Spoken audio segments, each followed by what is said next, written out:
All right, gentlemen, welcome back. We got another episode of the Sportsmen here. We've got Mikey V, we've got Joseph, Cold Cuts Damar, and I'm the big ticket.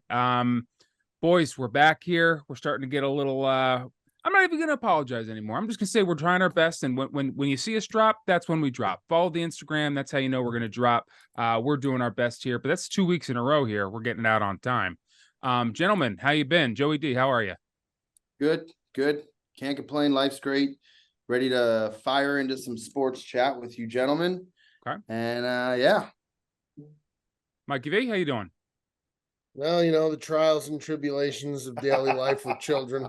And all glory and praise to Joseph, for newly engaged man. I give him a round of applause. That's right. We did on the Brilliantly Dumb show, but give it to him again here on the Sportsman, recognizing a fellow sportsman, entering the sanctity and the sacrimony of marriage is exciting. Exciting time for sure. Yep. Dre really stole the show. Dre really stole the show in those pictures, man. Yeah, he did. He was running around, biting the roses, peeing on the seats. I mean, he didn't give a shit. Yeah, he's gonna do him every time, man. He's a real, as he should. There he is. There. He is. Oh, look at that little loaf of bread over there. Chilling, he's just bro. waiting. He's waiting to eat. It's feeding time, and he's not happy he hasn't eaten. He doesn't look like me. He doesn't look big, but he looks heavy. No, he's actually jacked. He's thick. He's thick. If you look at him, he's so muscular because he's on a high protein. All he eats is protein. So we feed him raw lamb twice a day. And then if we ever feed him anything else, it's like chicken or salmon.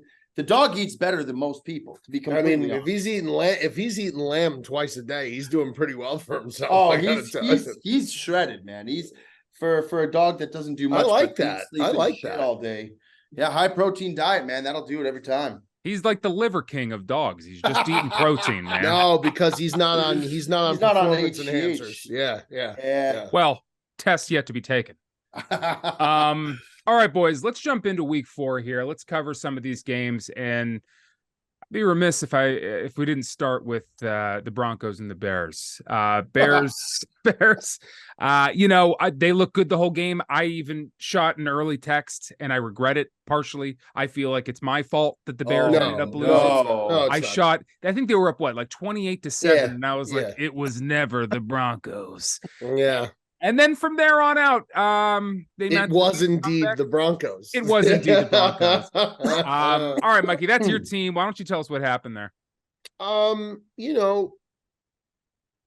was watching the game out. We were out for Sunday. We did a little Sunday fun day, took the kids out, and my best friend who lives around the corner from me, we took him. He's a big Dolphins fan, so he wanted to go out for Dolphins Bills, obviously. Bad day for him as well, but not as bad as mine, I don't think. Well, actually, no, because the Dolphins are actually in the mix. So I wouldn't even say that. For me, it's kind of just, par for the course at this point. Bears, what you saw on Sunday was the Bears played the worst team at that point in the league, one of the worst teams in the league in Denver, whose defense is absolutely atrocious. They're putrid. For whatever reason, Vance Joseph, the defensive coordinator of the Broncos, thought it would be best to play man coverage with a 10-yard cushion press on all these receivers, which is mind-boggling because Justin Fields' biggest weakness is playing against zone coverage and soft zone drop coverage. He has very, very difficult time deciphering zone coverage, getting past read number 2. In this case, the first 3 quarters, he was able to just go read 1, read 2, and it was open almost every single time. He could get that second read, and he would complete the ball. People are going to say that, Justin Fields can't be blamed for this loss, and they're looking to point fingers at the O-line and the coaching and the defense, and our defense is atrocious. There's no question. Our defense is a terrible defense, one of the worst in the league. I think now we set the NFL record for most consecutive games of 25 points or more given up. So the defense is not what it used to be in Chicago. But I have to put a lot of blame, again, on Justin Fields, squarely on his shoulders in the fourth quarter. Justin Fields, time and time again, has been given the opportunity to close the door or win games in the fourth quarter, and that is what you have to do in the NFL as a quarterback. You have to be able to, if your defense can't get off the field, you have to be able to orchestrate a drive or be able to close the door and just sustain a drive and just close a team out. And he's had chance after chance after chance last season And Sunday was another chance. And what did he do in the fourth quarter? He turned what was an epic performance, 4 touchdowns, 330 yards passing. He turned it into, my opinion, now people are going to talk about the great stuff. The great stuff is great. It's just that. But in the fourth quarter, 2 massive turnovers, one that ended up tying the game in the fumble recovery touchdown, which was abysmal. The interception that ended the game, a terribly timed intentional grounding that changed the course of the quarter. Just he was not good. He was terrible in the fourth quarter. He was terrible in the fourth quarter, and I have to put a lot of the blame on him, and people ain't going to like it. Bears fans ain't going to like it because, all they see is the gaudy numbers, but the fourth quarter is what matters, and time again, he can't close the deal. So now the Bears are 0-4. Carolina is 0-4, the only 2 0-4 teams, and the silver lining is the Bears own the number 1 and number 2 overall pick as it stands today if the draft was tomorrow. Hopefully, because the season's over at this point, they're not going to reel off 10, 11 wins in a row. At this point, just let it go. Let it continue on the course it's going. Get rid of the coaching staff. Draft Caleb Williams. Draft a Marvin Harrison Jr., something like that. Bring them in and restart the whole fucking thing over again. How many wins do you think that they're going to get, Mikey? I would say 3 at most. 3 at most, probably the same as last year. Now listen, they have a little stretch here. I don't think they're playing the Panthers Thursday on a short week. They play the Panthers, so someone's getting a win there. Obviously, that's not good. Somebody's going to get a win. The Raiders. The Raiders is the game to me that is the game that I think they could definitely win. That's a game to me I think they could definitely win. But other than that, man, this team ain't beating Detroit. This team ain't beating Green Bay in Green Bay. I think you might sneak 1 win in against the Vikings, Maybe against the Vikings, but I don't know. I don't know, man. The Bears are epically bad. The Vikings barely beat the Panthers this week. They barely beat the Panthers. Yeah, but I mean, the Panthers' only touchdown in that game came from a pick 6 in the beginning of that game. That's the only reason they ever looked competitive in that game. Yeah. But I'll tell you what, Mikey, I normally agree with you. And, some of the things you said about Justin Fields, I could agree with.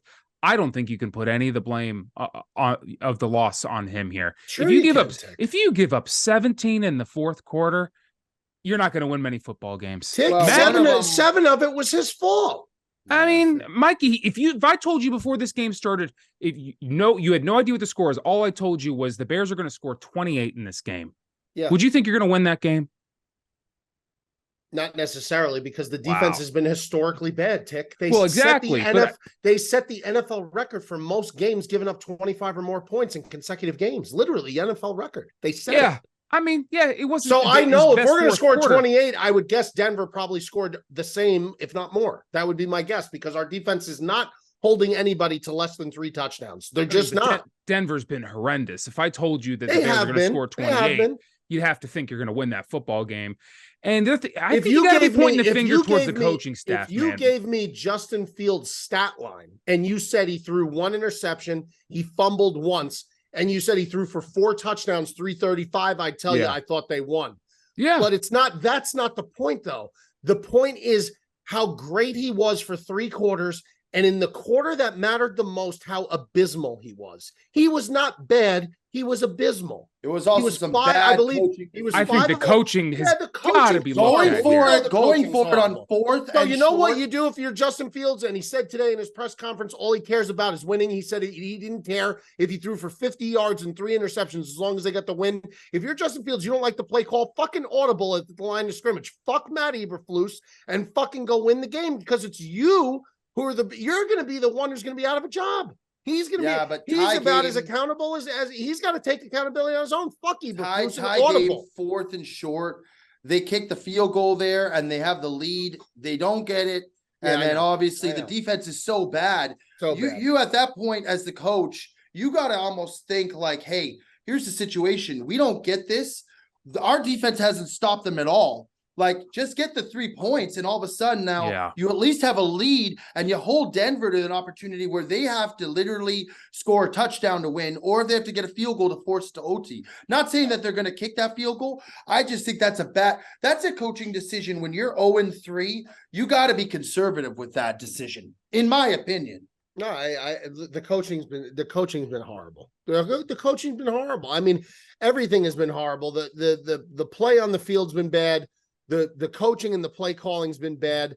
And again, Sunday, it was as if the Broncos wanted to do Justin Fields in that offense the biggest favor ever and play to his strength. And then as soon as they flipped it back to what every other coordinator's done against him in play zone, that was the end of it. He couldn't find his guys, couldn't go through his progressions, threw the game-ending interception, created a boneheaded turnover. And that was bad. It's tiresome. It's tiresome to watch. It's very tiresome to watch. It's just annoying. Yeah, that's bad. I just have a tough time pointing the finger at young Justin Fields on this one. That one felt like a coaching implosion. I've been defending, and you guys know this, Cuts knows for sure. I have defended Justin Fields to the nines. Since the day they drafted him, I gave him zero accountability for the first 2 years of his career. I blamed it completely on organizational failure, dead last poor roster building, terrible general managing, terrible coaching. There's only so many more times I could do that and not hold him accountable to a degree. What now? Did the Bears break him and not develop him and cause him a lot of these problems? Absolutely. I don't think there's any doubt about that. But I still got to hold the guy accountable. And to watch what CJ Stroud is doing in Houston. Oh, man. Now, granted, Houston, obviously the organization, this coaching staff is doing a hell of a job. D'Amico Ryan's head coach who came over from San Francisco is doing a hell of a job. But to watch what CJ Stroud is doing, making chicken salad out of chicken shit, all his offensive linemen were banged up on Sunday. Every single one of them was hurt. A lot of them weren't starting. He's only got Nico Collins to catch the ball. And that Tank Dell is pretty solid. Yeah, Tank he's Dell's solid good too. Yeah, Tank Dell is good. But even still, we got DJ Moore, we got Darnell Mooney, Cole Kmet just got the bag.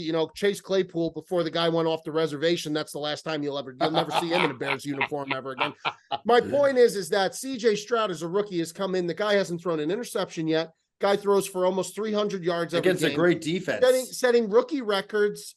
And I'm sitting here and I'm still going to not put any blame and onus on Justin Fields. No, I think you can easily blame Justin Fields for the entire. If you look at the entirety of the season, I'm just talking about this one game. I have a tough time pointing the finger at him. He played his balls off. There's no question. And he didn't get any help. The defense banged me in fantasy, that's for sure. Yeah, fantasy. Yeah. Oh my God, man. Yeah.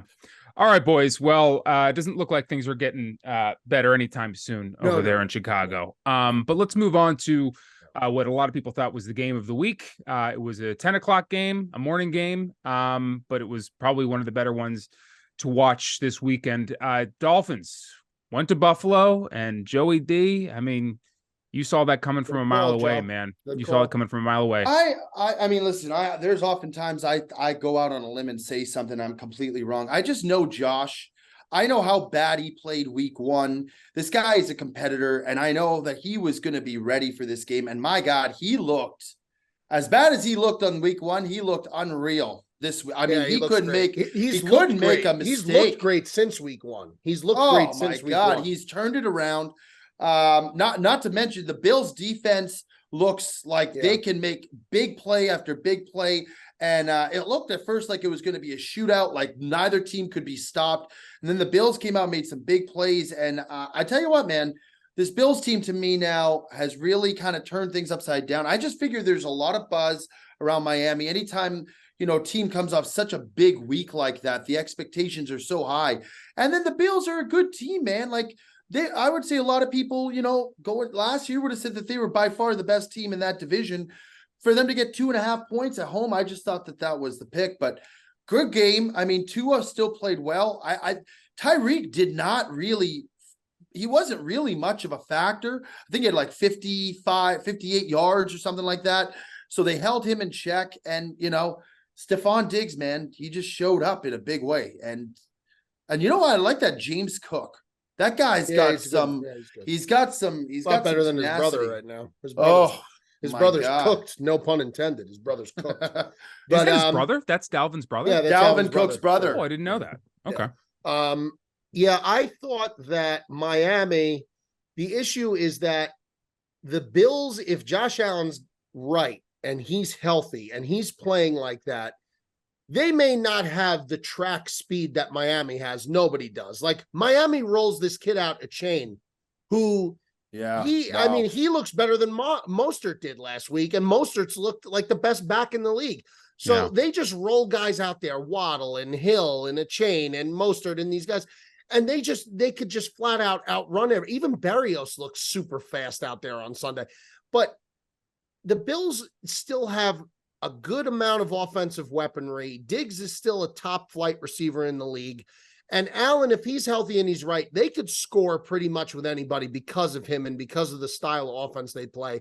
The issue Miami's going to have is that they cannot stop a nosebleed. I mean, they cannot stop anybody. Their defense is a problem. I mean, we want to talk about who's a problem as a collective unit.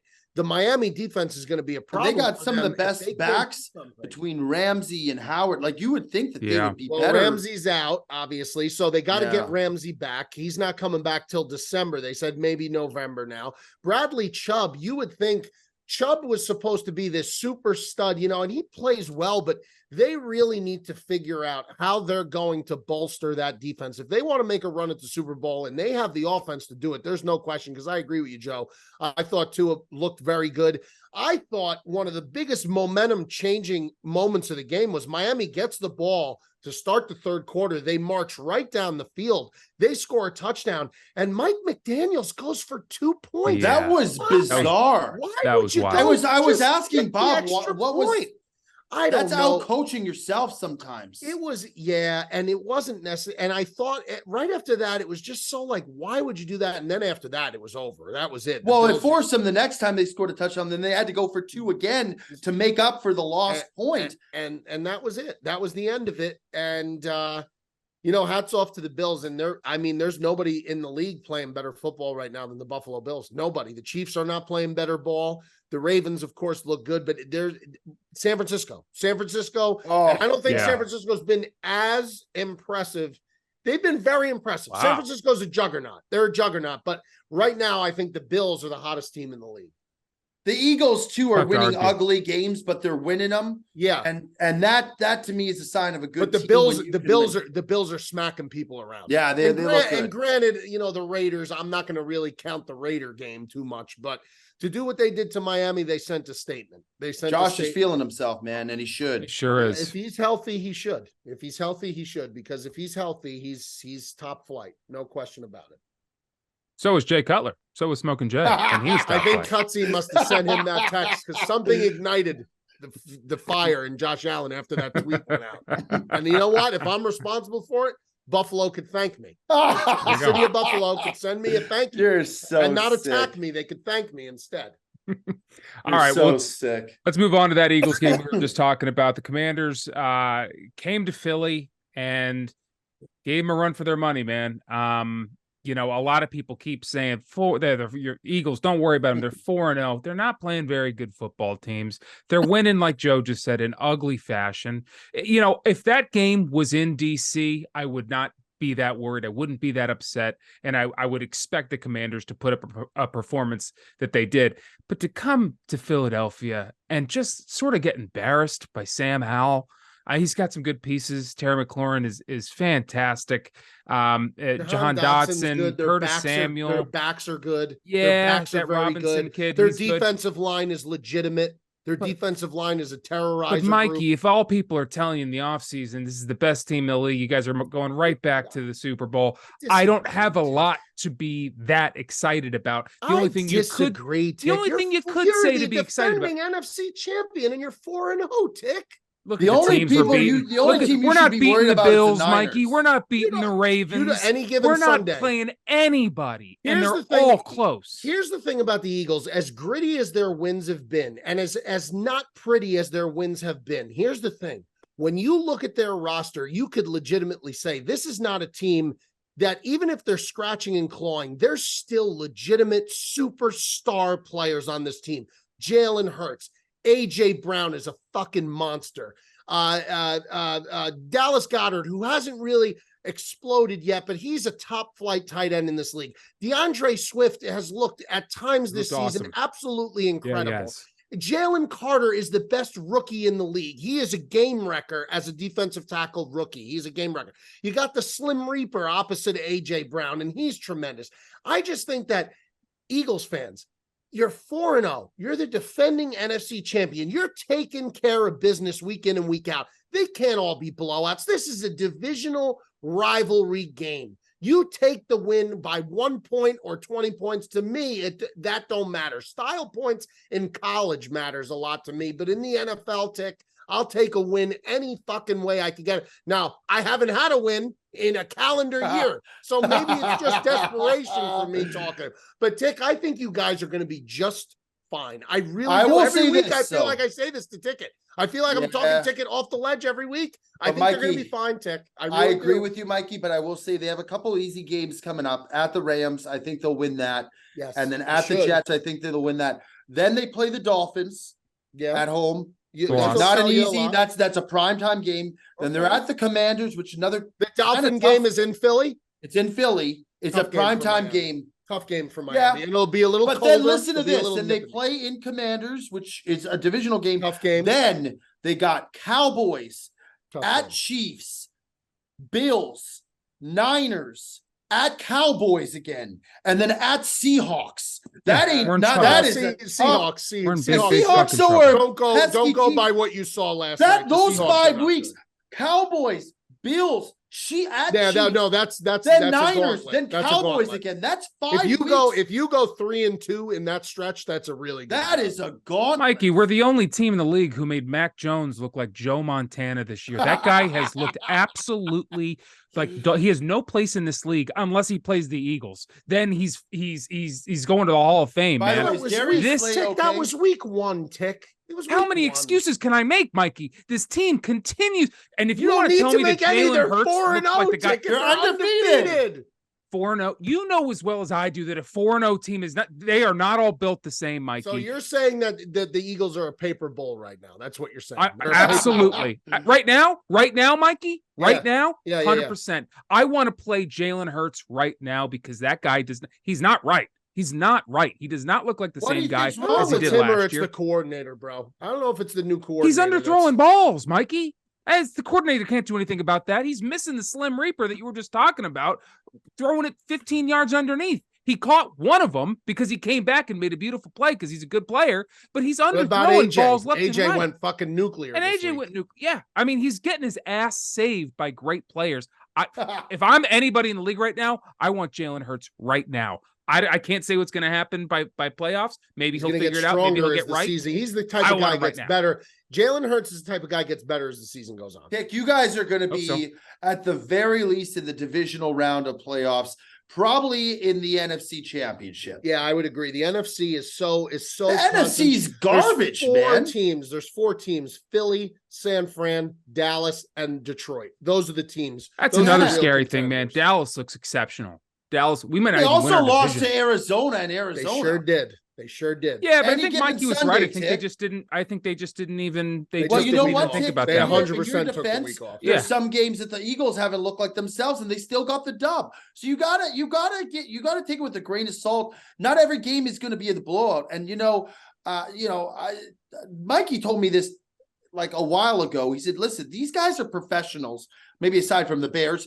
That being said, these guys are professionals. Any week, any team can win. It's the NFL, the most parity in any league. Yes. Maybe in any sport. Yes. So you got to understand, if you're just racking up wins, it doesn't always have to be pretty. Now, there would be nice, like the next week, to like blow. Who do you guys play next week? You play, you know what? If you guys could win by a couple touchdowns against the Rams, that would be nice. I'm just saying, guys. I mean, not all 4-0 teams are built the same. You got to look at the you can't just look at 4-0 and be excited about that. You got to watch the games, and I'm watching every single game closer than most people are. Certainly outside of Philadelphia, we gave up 20 to Mac Jones. We gave up 28 to Kirk Cousins. We gave up 31 to Sam Howell. Everyone loves talking about this Philly defense, but I'm seeing give up a lot of fucking points. Their secondary is not great. Their secondary is not. Slay is great, and that's about it. But he got hurt this week too. No. Or he is was, okay? but he came back. He came back. Okay. He's all right. He's all right. He's all right. I'm going to be sick if we keep talking about this game. I guess we just agree to disagree on it. I think the Eagles are in trouble, especially with that schedule Joe just referred to later in the season. That schedule, that stretch that is is brutal. Brutal Stretch. That's treacherous. Stretch. All right, let's move on to the Thursday night game. Lions went to Green Bay and wasn't particularly close. Joey D, what happened to the Packers there? This was a game I thought the Packers could win, and they just flopped again. They have got to learn how to play 4 quarters. They have got to learn how to come out and start a game strong, especially at home, in front of your home fans on a primetime game. Everybody's jacked up. First series of the game, they come out, they get an interception. They look like they're going to roll and like they're going to have a great game. And then they were trashed, man. Their offense couldn't do anything. I know a big part of the problem is that line, the offensive line, is decimated with injuries. Bakhtiari's out. Jenkins is hurt right now. They got guys here and there who they're just putting in. But they look bad. It looked like Jordan Love had no time at all, and he wasn't making smart decisions with the ball. And then on defense, they just couldn't come up with a stop when they needed. They just gave up big plays. And then they came back and they made a push in the third quarter. Going into the fourth, but too little, too late. They got to learn. This is an experience that they got to write down. They got to take some, mental notes, and they got to come out and play 4 quarters. You can't do what they did against the Saints and come back against a solid team. The Lions are a real legitimate team, and and it proved it. So I still have hope for the Packers. I still think that this was a learning curve for them. I think they'll bounce back. I think they're going to be okay. But they have got to play a full game, and they cannot just I don't know. I think there was not enough adjustments made early on. Plus, they have got to run the football. I don't understand. Aaron Jones is one of their best players.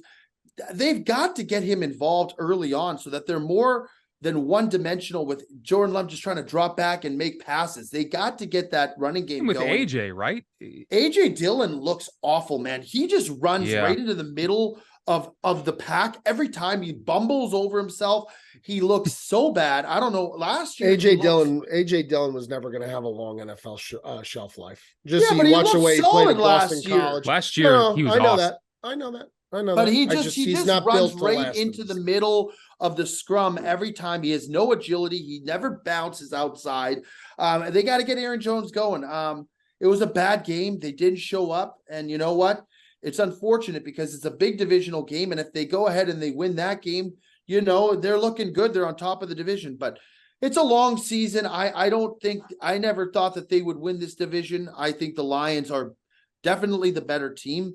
But these are the kind of games the Packers need to learn how to stay close in so that they're not, chalking up an L going into the second half. Yeah, Mikey? Yeah, obviously that was a pivotal matchup at the time. Both teams 2-1. That was really a driver's seat game for the NFC North, which is abysmal this year because it really is a 2-dog race. And now I really think kind of the Lions separated themselves and showed that it's really only a 1-dog race. The Vikings and the Bears are out of it. Green Bay, like Joe said, the first half, it was a tale of 2 halves. Jordan Love looked like a totally different player the second half than he did from the first. The first half was not a good half of football for him. Detroit just went nuclear after the first possession. They just went crazy. Everything was clicking for them offensively. Everything was working. Goff was on point. Just Amon-Ra St. Brown. I mean, everything was working. David Montgomery was killing. Laporta is very good too. Laporta's a stud. Laporta is what the Bears fans believe Cole Kmet to be, and he's nowhere near that, unfortunately. But David Montgomery, again, the Packer killer. He was a Packer killer when he was with the Bears. Now, they never won, so I'm not saying he was a killer in the sense that the Bears would ever win, but he always played well against Green Bay. He played well against Green Bay again on Thursday night. Detroit is the most, dare I say, the most mentally tough team possibly in the league. They have to be close, and that all starts with Dan Campbell. It's remarkable what he's done. They're just a tough team, and you got to give them more credit than I think you got to discredit Green Bay. For Green Bay fans to be booing the Packers at halftime, I mean, That's like, ridiculous. That was wild. Man. Like, how spoiled can you guys That is ridiculous. be? I mean, you guys are never getting beat like that at home at halftime. It happens once every fucking lunar eclipse.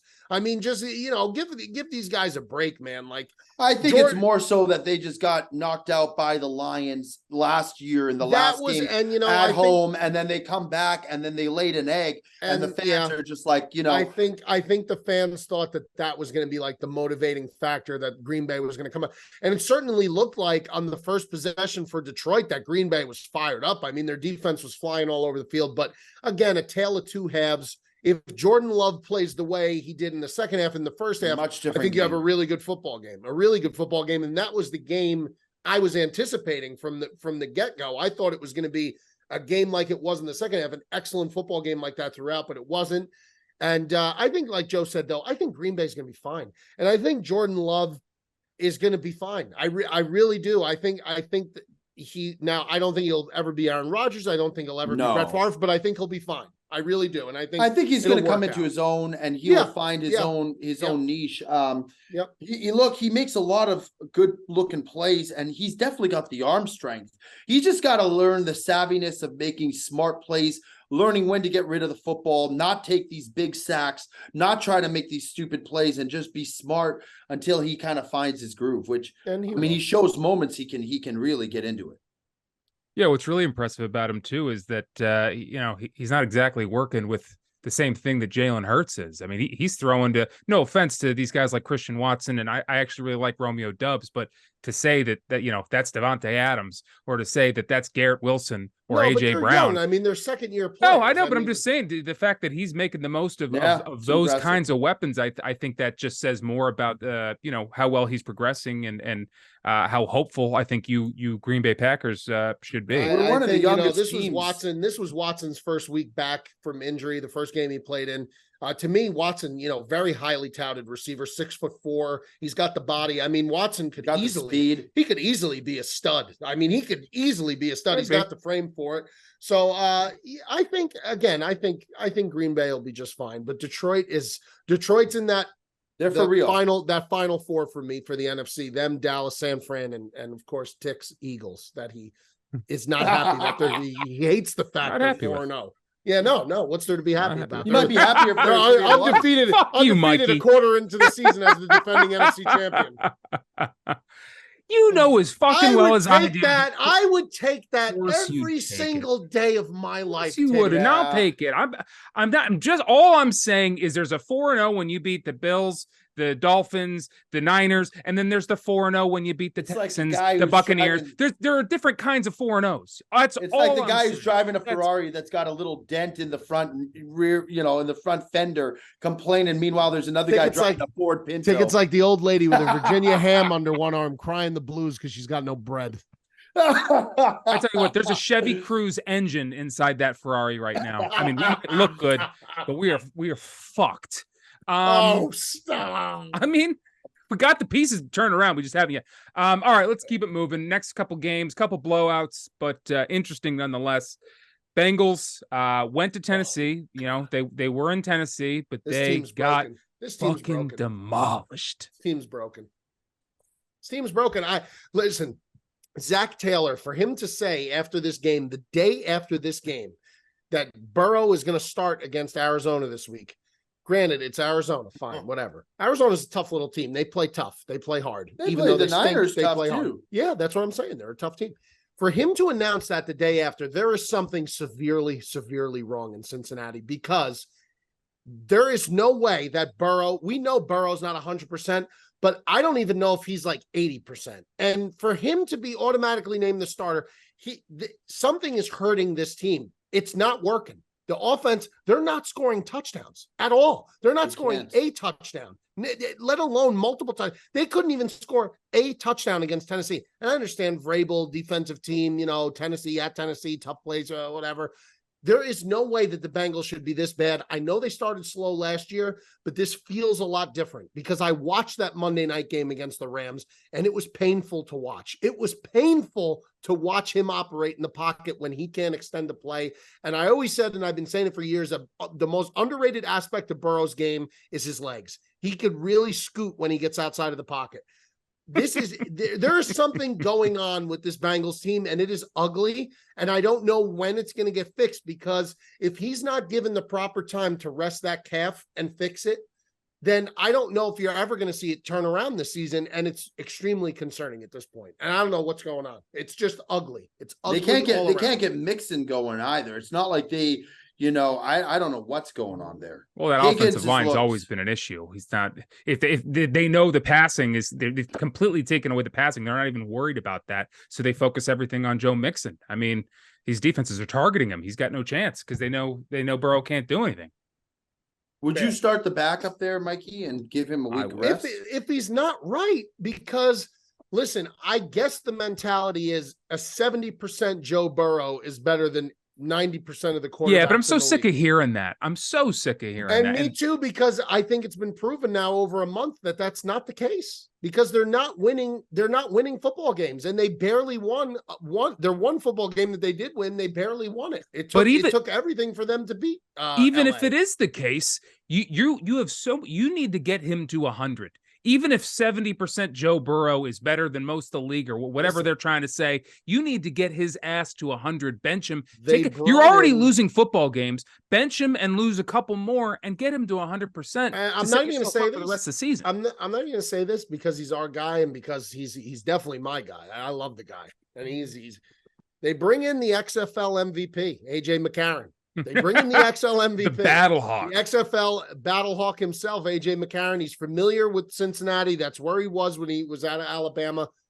Let him fucking play. He just won the XFL MVP. I understand I understand all that, but he's played in the league. He's shown he could still play the position. Let him play and let Burrow get a couple weeks and get him to 100%. This would be the game that you would play him too. You're playing a weaker Arizona. team. Yeah. But Zach Taylor, that's the mind-boggling thing to me. How can you possibly come out the next day and declare him he's good to go? How is that possible? So that's telling me that I guess this is just it. It's just it, unless he aggravates it again to a different point. This is it. They're just going to ride with well, they just also signed him the biggest contract. Yeah, they gave the guy a bag. There's no question about it. But, you want to win games. Paid player in the NFL.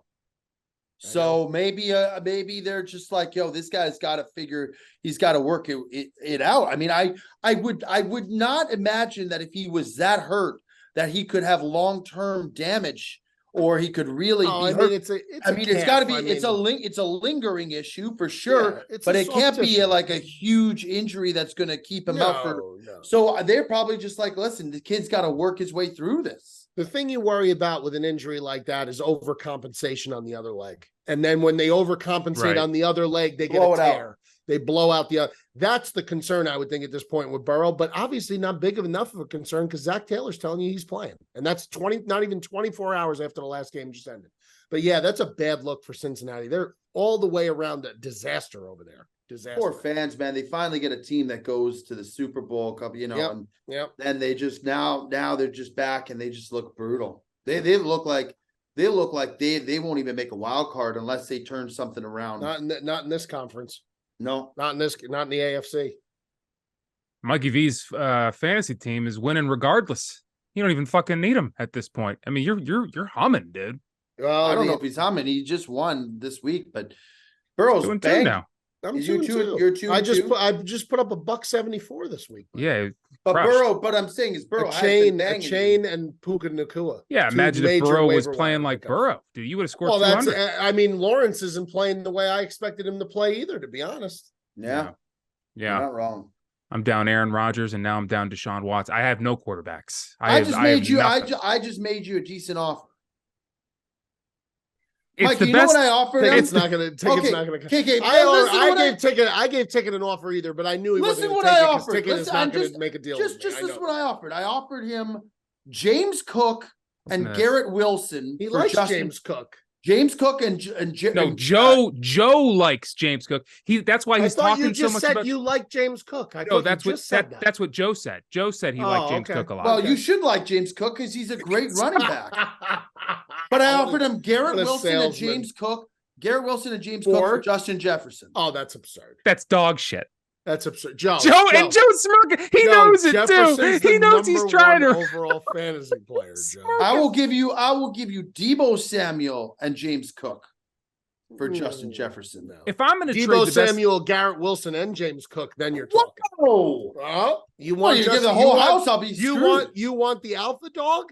You want the alpha dog? The only way I get rid of Justin Jefferson, I need a quarterback in there because I'm just fucked. I offered a quarterback in my deal for Jefferson. Who was it? Burrow.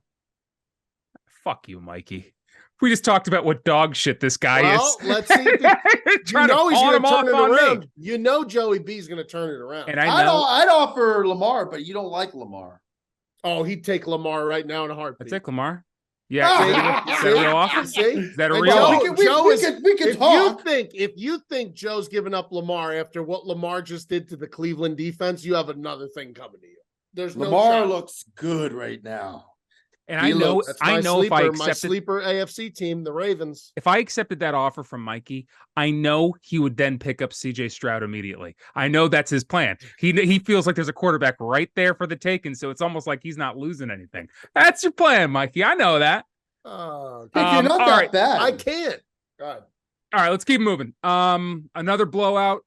This was Mikey's can't miss play of the century. 100% lock. Steelers -3. They went into Houston and got routed. By the way, only subs. Still 5-2 in the NFL this week. For the record, one of the losses was this loss though, and it was horrible.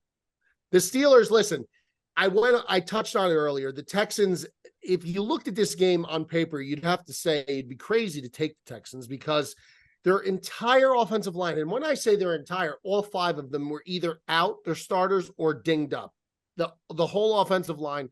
CJ Stroud so far has been very good for a rookie, but you figure Minkah Fitzpatrick, TJ Watt, experienced defense like the Steelers comes in. You would think, riding off the momentum of that win in Vegas, I just thought that the Steelers would go in there and they would assert themselves. But their offense is really bad. Pickett got banged up. Pickett, I don't know if he's going to play this week, but less about the Steelers and just more about CJ Stroud. CJ Stroud has been tremendous. They could run the ball. We know that. Their running back is great, Dameon Pierce. They got 2 legitimate pass catchers. And CJ Stroud is just having an all-time rookie season for a quarterback right now. He's making smart decisions. And he's reading defenses. He's making anticipatory throws. I'm very happy for him, obviously, an Ohio State kid. I'm surprised that they beat the Steelers. I'm surprised they smacked them in the way they did. But that's on me. I'll wear it. But hats off to CJ Stroud. Joseph? I just have a question for Mikey. If you had a choice right now, would you take Stroud over Fields? And granted, you've seen very limited. Yes. I've seen enough out of Justin Fields. I'm just putting that out there.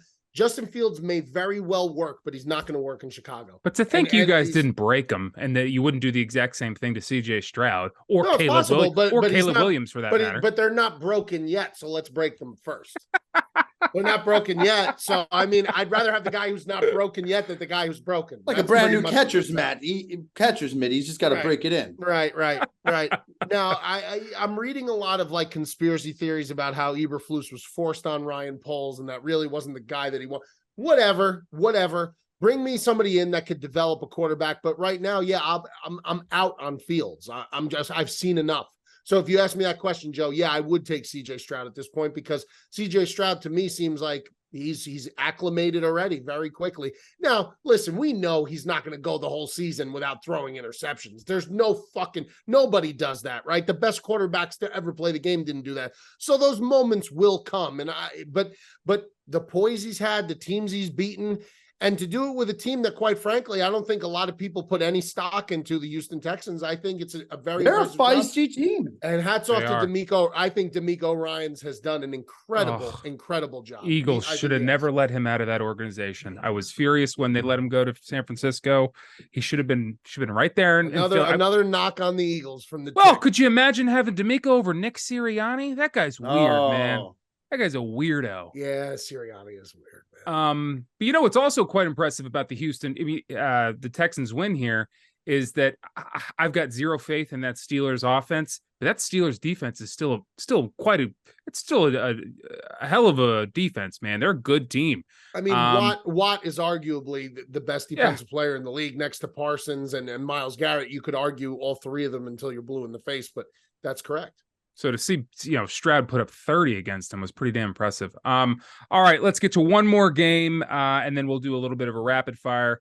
Let's dive into bang job of the century. Patrick Mahomes taking a dive there at the end when he could have covered the spread.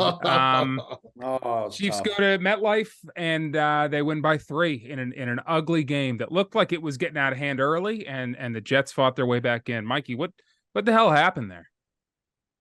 What happened there was you saw Zach Wilson play the game of his life, and good for him. Hats off to him. The kid needed it. You got to at some point feel bad when somebody just gets constantly dumped on like Zach Wilson does week in and week out.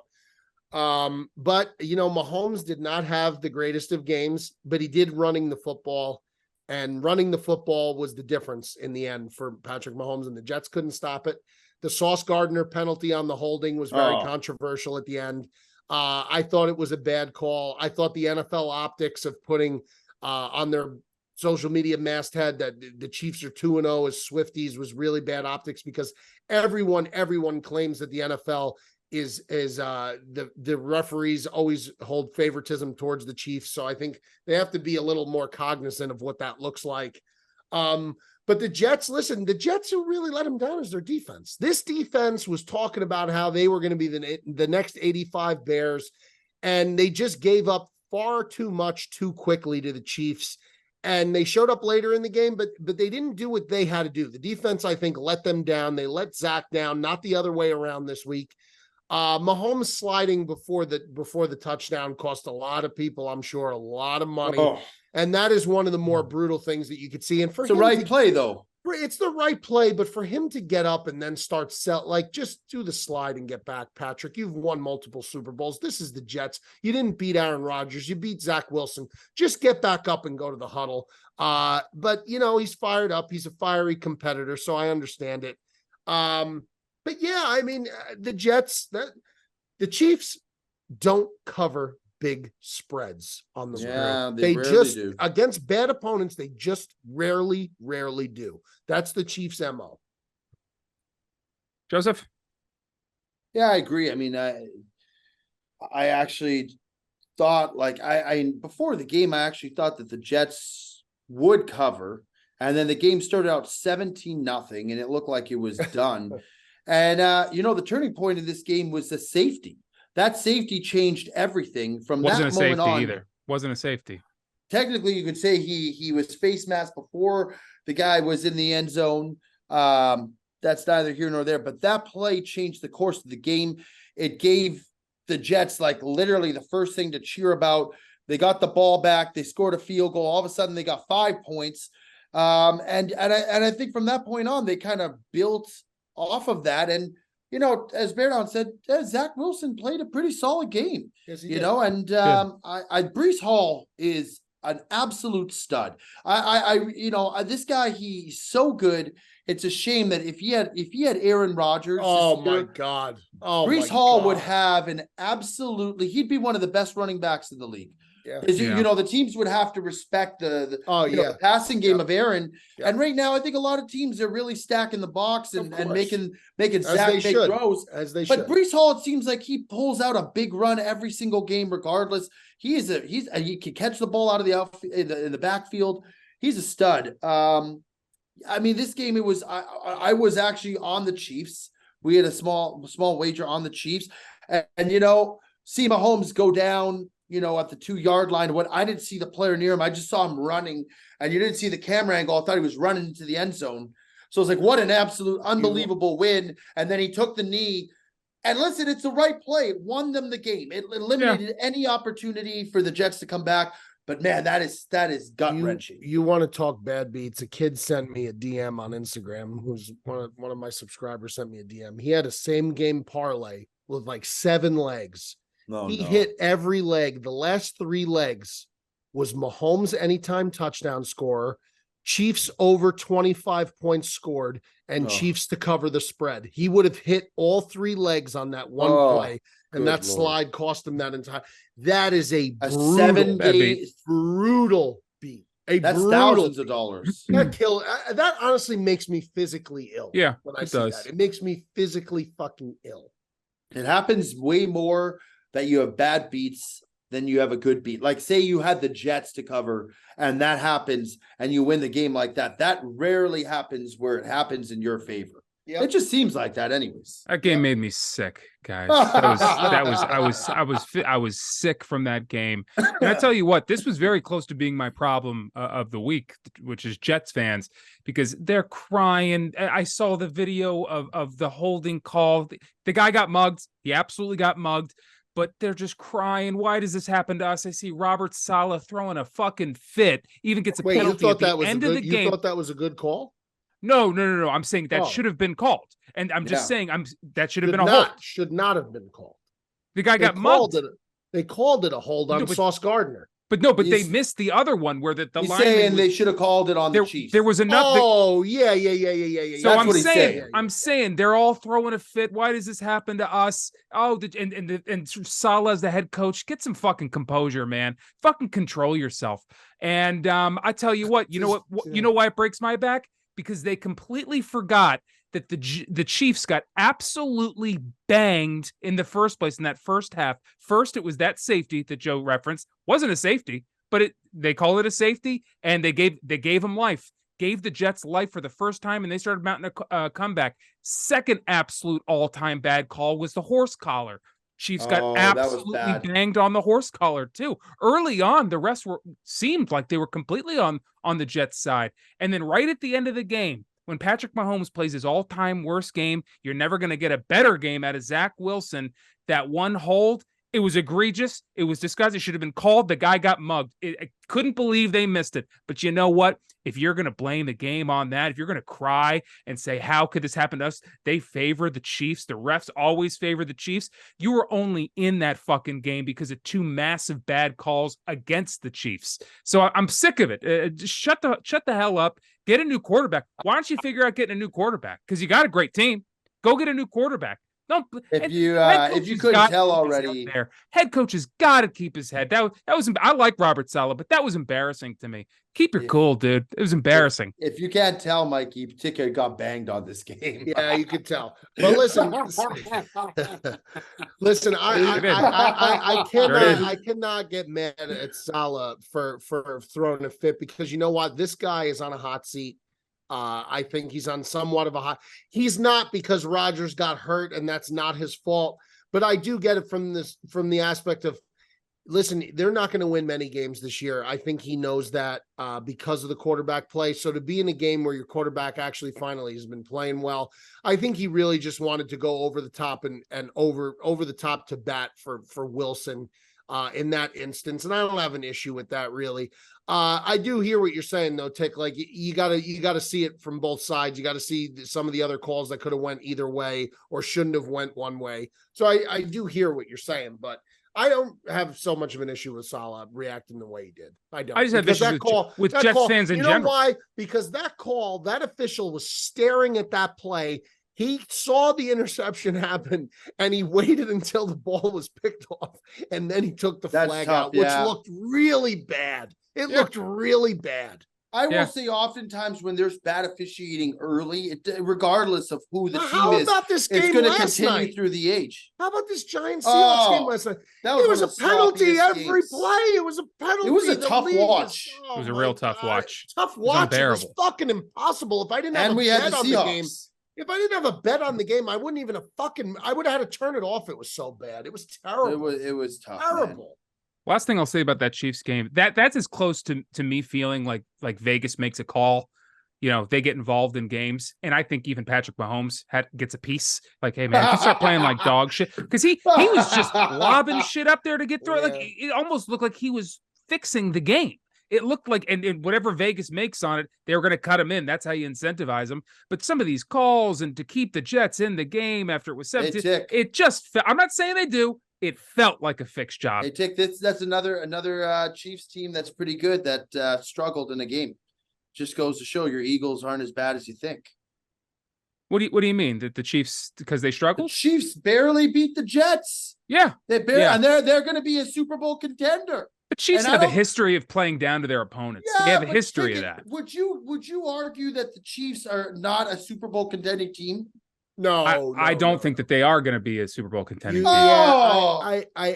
I hear you don't that. think they're going to be at the top in the top 4 teams in the AFC? They're not the Chiefs of old, but when you got Mahomes and you got Andy Reid and you got Travis Kelce, you gotta still put them in the mix. I feel like, Tick. You can't just be like, you can't dismiss them and be like, they're in the mix. They're in the mix. But if I'm realistically going to pick 3 teams to go, I just wouldn't have them in there. Who would you have ahead of them in the AFC? Well, I tell you right now, I think the Bills, if Allen is right, are a better football team right now. I think if Miami could get their defense figured out, which is a big ask. That's a big ask. I think Miami could be better.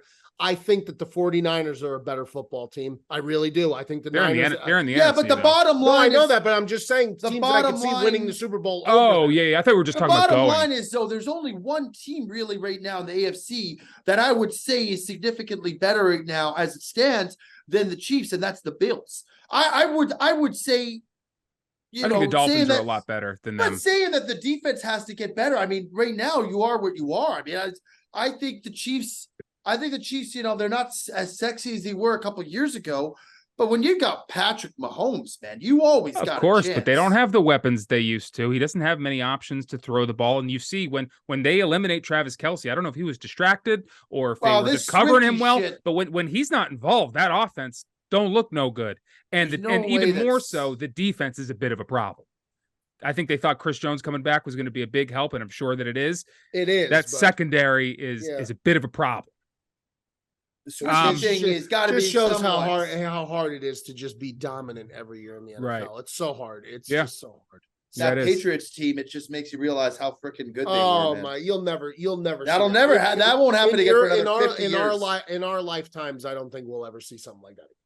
Yeah, I agree. All right, that's it for this week. Let's do a quick rapid round to the games we didn't do a deep dive into. You guys just give me a quick headline of the game. Just a brief summary here. We'll whoop through them. Rams went to Indy. Rams won that one barely in overtime, 29-23. Joseph, what'd you see there? Puka Nacua. That's all I got to say. All right. Mikey? Puka Nacua. Mike took the words right out of my mouth. That guy's come out of nowhere. I don't even know where this guy showed up from or like the backdrop. He's got a great story. Cooper Kupp. He's got a great story. Where did he play college, Mikey? I don't know where Nacua played college, but you got to look into his backstory with like his dad and stuff. It's fantastic. Well, obviously Cooper Kupp, when he comes back, his dominance is going to kind of slow down. But the fact that they found a guy who's been so good so early on, Kieran Williams is a really solid running back. He's the real deal. Yeah, man. This guy is. They're going to figure out. I don't know what they're going to do with Akers. Puka Nacua went to BYU. Okay, looks like a BYU kind of guy, but Akers is out of town. The Rams. I wanted to write them off, but you know what? This team's got a little bit of resilience. They're better than people put on paper. Yeah, Matt Stafford, not washed. Not yet. Moving on here. Falcons went that was the London game. They went to Wembley. Jaguars are going to be there again this week, but this week they had last week they had the Falcons, and man, they just waxed the Falcons' ass, man. The Jags won 23-7. Mikey, what'd you see there? Headline. Honestly, a much needed win for Jacksonville. Desmond Ridder is not it. Atlanta's got to figure that out. He's not it. Then they're wasting a lot of talent on that team. They got a ton of talent on the offensive side of the ball. Jacksonville, to me, is still a team that they're not there yet, and Lawrence is still not right yet. And they got to get him right, and they got to do it quick. Joseph? The London games suck, man. They're always shitty. I'm sorry. I didn't even watch half of this. I watched 10 minutes of the Toy Story thing, and then I just The turned Toy it Story off, thing man. was great. It was very good. Yeah, it was pretty good? cool. Dom Fun loved for- it. My Fun son for the loved whole it. family, man. Fun for the whole. Oh, my son was NFL. obsessed. He was loving it. He was loving it. That's good. But I will say I will watch this week with the Bills being, I got Josh Allen, I got the Bills defense, I got some James Cook. Yeah, so now I that will could watch. be interesting. Could be interesting, that game, because Could be a trap game. Jacksonville is acclimated now. They've been there for 2 weeks. So could be. I would almost, I don't know what the line is on that game, but I almost might take 5.5. Jacksonville to cover. 5.5. 5.5. I might take Jacksonville to cover there. Yeah. We'll get there. Next game, we got Ravens went to Cleveland, and the Ravens waxed their ass 28-3. No Mikey? Deshaun Watson. Yeah, no Deshaun Watson, but Lamar Jackson. Ravens going to be a tough team if they could get healthy. It's just they have so many issues every year with these injuries, but if they could get healthy, they're going to be very, very, very tough team to beat. Mark Andrews also looked like himself again for the first time in what seemed like a long time. Yep, that's right. All right, then we had the Bucks. They went to New Orleans. They won 26-9. Yeah, Derek Carr has got to get it figured. He's got to get it figured out, because the Saints have a good defense. Traditionally they have a pretty good defense over there. They have some weapons over there. Oh, it was Jameis Winston, no? No, it was Derek Carr. Derek Carr played? Carr. Yeah. Oh, yeah, he looked like dog shit too. Yeah. I think they would have been better with Jameis. Probably. He made a lot of bad mistakes, man. A lot of bad mistakes. Timely turnovers. That fullback with the fumble there, that was a game-changing play. It was an ugly game, man. Ugly game. The Bucks are going to come back down to earth very soon. Yeah, very soon. They are frauds. Yeah, they're not good. Yeah. The Saints haven't scored a touchdown since they went up early on the Packers last week. Ever since you guys made a comeback, they haven't scored a single touchdown. Something to look into there. It's a decent offense. They really should be scoring at a bit of a clip there. Next game, we got the Vikings. They went to Carolina. Vikings won 21-13. Joseph? Vikings are 1-3. Mikey says they're out of it. I don't think they are. They shoot themselves in the foot every week. Kirk Cousins makes a lot of mistakes. I think, though, they could right the ship around and they could get back on track. I don't think they're a terrible team. I think they played very poorly. I think Kirk Cousins puts them in bad positions. And Carolina's, like you said, they didn't score a touchdown. It was the one touchdown they scored. It was on a turnover, So yeah, I don't think Carolina is one of the worst teams in the NFL. I think that I expected the Vikings to win this game. They barely did, but they got a much needed win. Yeah, I listen. Minnesota to me is just, where's Minnesota going? What's Minnesota doing this year? They're not going to win. Wild card, maybe. I don't know. I think it'd be a waste of time. They're not beating anybody in the playoff. Their defense is not good. The offense is. I mean, it's good sometimes, and then other times it's just Cousins just running around back there like a chicken with his head cut off, making weird decisions. So I don't know. I'm out on Minnesota. Okay. Raiders went to LA to play the Chargers. Battle of two worst coaches of all time, and looked like neither one of them wanted to win that game. But the Chargers ended up winning 24-17. Mikey? Khalil Mack, 6 sacks. Wild. Rough moment for the Sportsmen last week. Asking what happened to Khalil Mack. Then immediately. Oh, yeah. 6 sacks. Pretty good. Pretty good. Tied the record. All right. By the way, Staley's going to lose his job any one of these weeks pretty soon. He keeps doing this shit 4th and short. He's going for it on his own. Yeah, his own. I mean, it's nuts. He's got to learn. This guy doesn't learn from his mistakes, man. He really doesn't. Yep. Patriots went to Dallas, and Dallas waxed their ass. That was my pick of the week. Also pretty embarrassing. Cowboys won 38-3. Yeah, that was worse, Tick. Yeah, it was. It was the worst pick. It was. I'll own that. That was terrible. It was embarrassing. Joseph, anything to add? Dallas is good, man. They had Mikey V was right. They had kind of an off week last week against, the week prior against the Cardinals, where they looked like they were, I don't know what they were doing. That being said, they're a good team. They're solid. Their defense is electric. They're one of those teams. If their defense can maintain and Dak can just protect the ball and not give it away and be able to sustain some drives to keep the defense rested and off the field, they're going to be one of those teams that are going to be very hard to beat because they have talent everywhere, and not just talent, they have elite talent everywhere. So they're going to be tough. Dallas is going to be a tough team to beat. Now, Dallas, San Francisco this week, great game. Great game.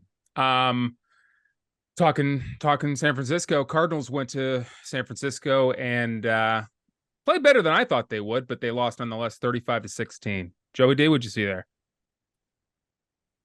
I don't know, man. Some of these teams, it's hard to get a read on. Yeah, I mean, San Francisco, Christian McCaffrey's just setting, every record possible. First 4 games, I think the 4th guy in NFL history. Jim Brown did it twice. Emmitt Smith did it, where there's 600 yards from scrimmage or 600 yards from scrimmage and 7 touchdowns in the first 4 games. One of 4 guys to ever do it. Actually, 3 guys, because Brown did it twice. Emmitt did it once. So, I mean, McCaffrey is he's just a different breed of, like, you talk about running backs not getting paid. That guy is the only guy really worthy of giving a bag to at the running back position because he's just a unicorn. He's just so much different than all these other guys. So, yeah, I mean, as long as he's healthy, this team the sky's the limit, because when you have Debo and you have Ayuk and you have Kittle and you have Trent Williams, it's unfair because they're just so good everywhere. And then their defense is just at every level. So the San Francisco 49ers, to me, are the best team in the NFC. Might be the best team in the NFL. Yeah, I don't disagree with that, top to bottom, and the defense. I mean, the defense. And by the way, Debo was hurt. Basically, didn't play. Debo's always dinged up. Yeah, but I'm saying he didn't even have a single target. He carried the ball. They don't need him to. Ayuk looked amazing, and McCaffrey could have had a 5th touchdown. They could have given him a 5th one. So he would have had the franchise record, I think it would have been for the 49ers. But they're really good, man. They're really, really good. They're stacked. The Niners, this is do or die right now for the Niners, because they just got too many guys to pay. I mean, there's just too many good elite players to pay. I mean, the time is now for San Francisco. They got to do it. Get it done. Do you think Brock Purdy is the truth? Do you think he really is the guy? I think that obviously a lot is masked in the fact that he plays in a Kyle Shanahan offense, who I think is an offensive genius, basically, and the fact that he is surrounded with the most elite talent in the league offensively. Combination that his blindside tackle is the best offensive tackle in football. I mean, he is in the most ideal situation for a young quarterback because you could possibly be in. And not to mention that his defense just gets him the football back every 3 plays. They just 3 and out everybody. Not to mention he was behind a guy who broke his foot or whatever, and out for the year that was supposed to be the starter. It's all lined up for him. Yep. And he protects the football. He doesn't turn it over, which is it's a nice quality in a quarterback. No, you cannot do that in that offense. You cannot. No, you can't. And we'll round it out with the Monday night game just last night. Seahawks went to New York, and it was tough to watch, as you guys mentioned earlier. Seahawks won 24-3. Joey D? Just a terrible game. We had the Seahawks, and it was still a terrible game. Mistakes made all over the field, bad calls. There was a point in the game. It was 1st and 20, or first and 20, first and 25. Seahawks they got penalized 4 times in a row. They got penalized for another hold, and it went from 1st and 25 to 1st and 20.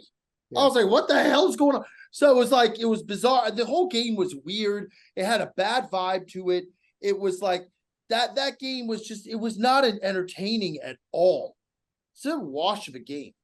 Yeah, Giants fans are in absolute shambles right now because they gave the bag to Danny Dimes, and he just looks, call spade a spade. He looks terrible. And the Giants could very easily be 0-4, should be 0-4. Daniel Jones was sacked 11 times in this game. Oh. Their offensive line is as bad as I've ever seen. He looks like that game was like disturbing to watch. Actually, at one point, just watching him keep getting sacked, it was traumatic to watch. So yeah, the Giants are in as bad a spot right now as I've seen them in a long time. And for fans of this team that expected, they paid Jones and Saquon came back, and Saquon's laughing right now. Dayball's the head coach of the year last year, and Joe Shane looks like a hell of an executive, and they're making all these moves, and they bring in Darren Waller and all this stuff. And to start the year off like this is as tough as it gets, for the Giants.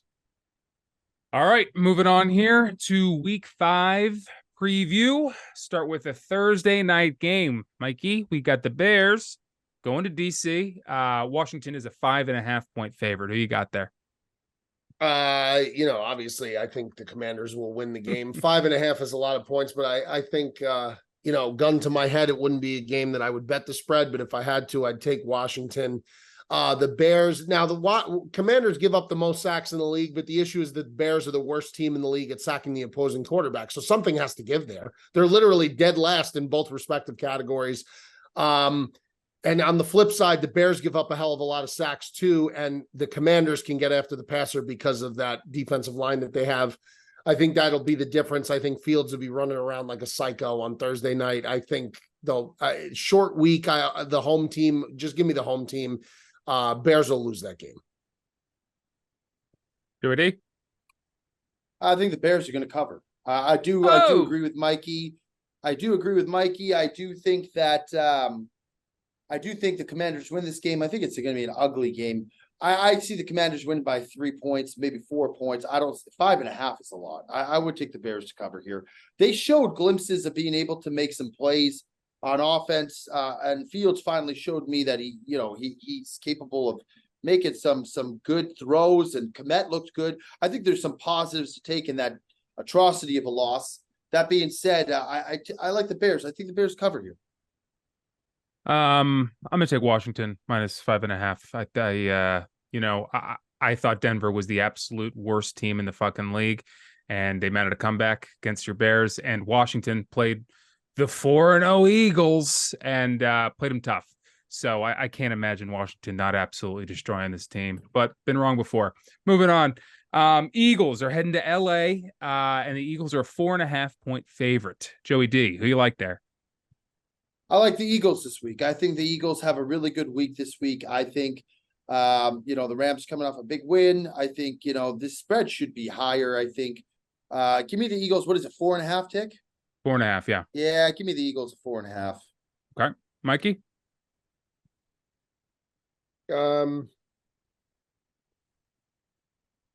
I think the Eagles win, but I do think that the Rams cover. Okay. I do.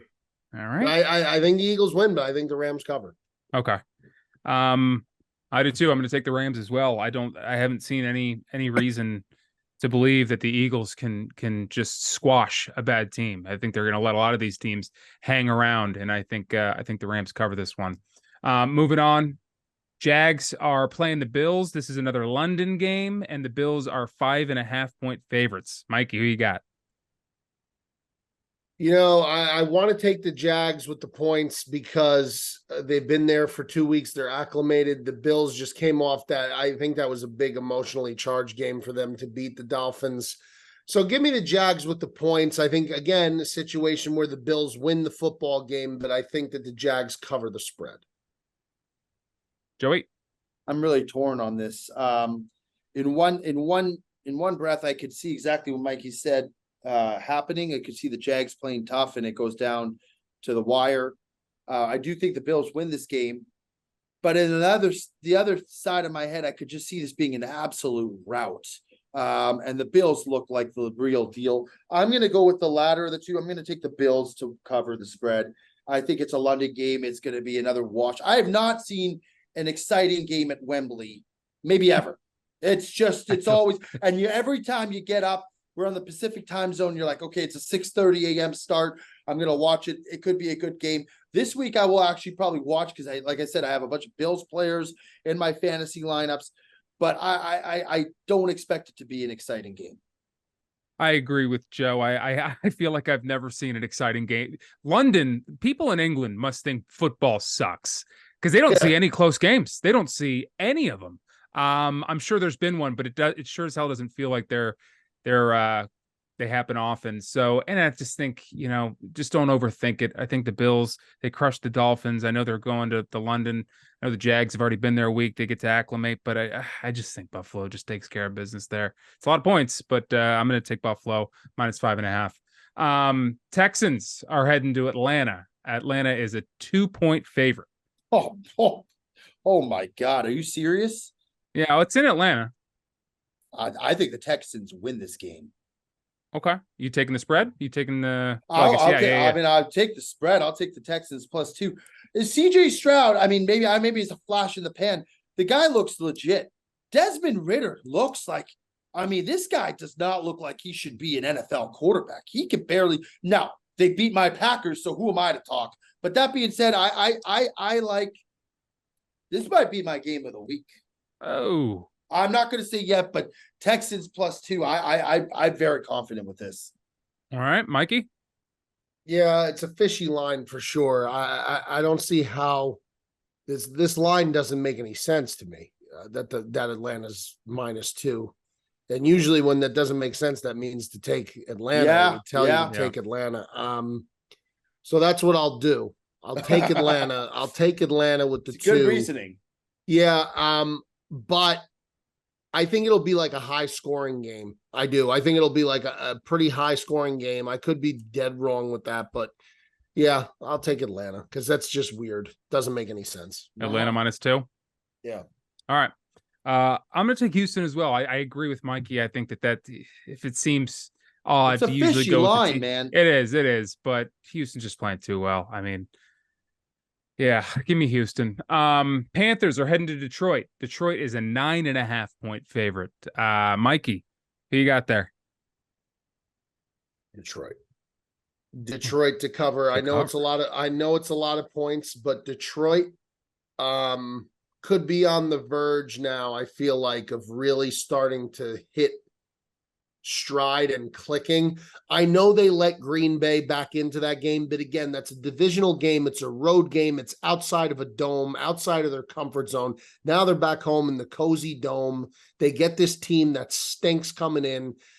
Detroit -9.5. Give me, I mean, when's the last time you saw the Lions almost a double-digit point favorite? Oh my God. This is not your grandfather's Lions. This is the new Dan Campbell Lions, and give me the Lions. I just love the way they play ball, man. I think they are a team that imposes their will. They're nasty up front. They're real nasty. Decker and Sewell and Montgomery. They got a really good attitude. I mean, they're just nasty. They're not a team I'd want to play. I think they're going to bully Carolina on Sunday. I think they're going to bully them. Joseph? I think all the money's going to be on the Lions. So give me the Panthers +9.5. I think, listen, Mikey makes all valid points. I don't disagree with any of them. That's a big spread, though. That's almost, it is. You got to win by 10. Yeah, I could easily see them winning by, 7 to 9 points, and they don't cover. I think a lot of money is going to be on the Lions. For that reason, I'll go with the Panthers 9.5+. But I do agree with all your points, Mikey, and I do think that the Lions are the real deal. I don't think they get enough credit for it. I think they're a hell of a team. Yeah, I agree with Mikey. I'm going to ride with Detroit. I think they crush them. All right, Titans are heading to Indianapolis. That's a pick 'em. That's a pick 'em, boys. Joseph? Yeah, that should be. I'm going to take the Colts, man. And you know what? Jonathan Taylor might be back in this game. He might be playing. The Colts have showed me that they're capable of scoring on offense. Zach Moss looks good. Anthony Richardson makes some good plays. I'm not really high on the Titans, dude. The Titans to me they're going to run the ball a lot, but Tannehill doesn't look that great. I like it. Is it in Indy? Yeah. Yeah, give me the home team. Give me Indy to pick them. Mikey? I'll take Tennessee. Oh. Yeah. All right. What do you like, Ticket? I'm gonna ride with Indy as well. I just think Titans are one of those teams that just have losing in their blood. Give me the Colts. The Giants are heading to Miami, and Miami is an 11-point favorite. Yeah, it's a lot of points. I'd like to know if Saquon's going to be back. I'd like to know if Andrew Thomas is going to be back. We don't know either yet. for New York. It may not matter. If New York loses this game by 11 or more points, I mean, that means that it has completely gone off the rails. You would think Miami coming off that loss to Buffalo is going to be very pissed off. The Giants can't get off after the quarterback. That's going to be a problem for them because these receivers are just going to run wild, I feel like. So, 11 is a ton. 11 is a ton, but I'll take Miami in the points. Joey D and Dre? Dre loves the Dolphins, and so do I. That offensive line is a disaster, man. That offensive line is so bad. And by the way, if Saquon doesn't play, they have no shot. That being said, Daniel Jones got no time in the pocket, man. He's getting absolutely blitzed. It's a lot of points, but the Dolphins are going to bounce back. Mike McDaniels is a good coach. I think he just runs the score up. I think this is a blowout. Yeah, this is a tricky one. I mean, that's a lot of fucking points. But on the other hand, a lot of people are saying that Justin Fields, Zach Wilson, two of the worst quarterbacks in the league. I haven't seen anyone be worse than this guy. He does this thing where he has a couple magic plays and he keeps you. He's like one of those guys in fantasy that he just good enough not to drop. And that's what the Giants have on their hands. He makes a couple plays where he's just good enough. And you're like, maybe this could be the guy. And then he just plays like dog shit, bottom of the barrel dog shit. So I can't imagine this offense gets anything going. And I think Tua, like Mikey said, they're going to be playing a little pissed off. So fuck, give me Miami minus 11. One of the head scratchers of the week was Teddy picking up Daniel Jones with the first waiver position. Meanwhile, a chain is sitting there just for Mikey V to come swooping in.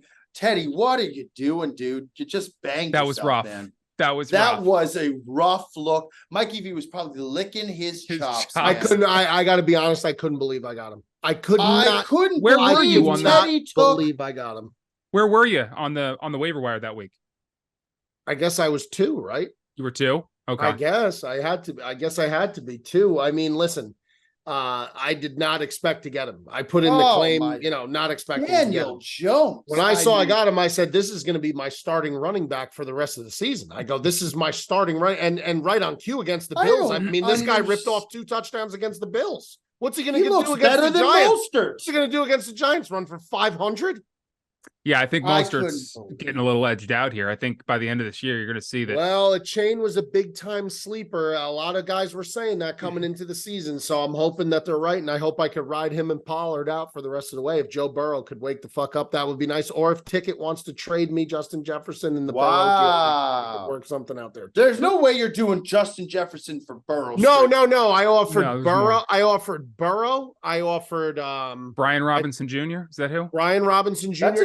And I believe I offered DJ Moore, if not mistaken. Yes, you did. But you wanted someone else too. It was Justin Jefferson, and someone Brock else? Purdy. I need a quarterback exchange. Yeah, Mikey, I can't give up a quarterback, man. I'm closer to getting rid of Justin Jefferson than I am a quarterback. You pick up CJ Stroud. Then you got Stroud and Burrow.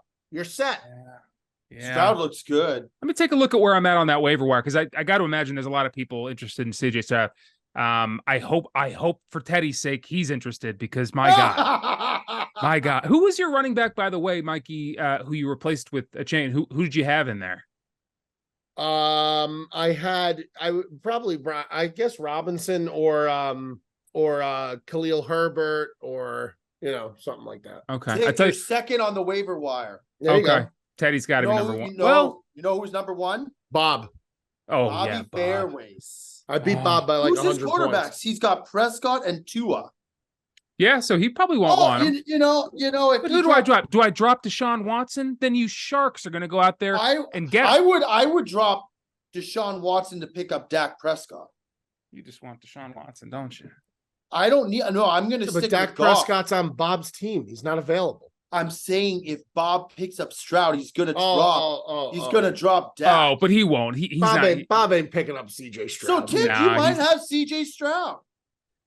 I don't think I'll drop Deshaun Watson for him, to be honest. He's another guy. It's like that's the tough thing with the 2 quarterback max rule. But that's what makes it fun. That's what makes it's strategy. You gotta take risks. Yep. Yeah, you do. All right, boys, let's move on here. We got the Saints rolling into New England. New England is a 1.5-point favorite. Joey D, who do you like there?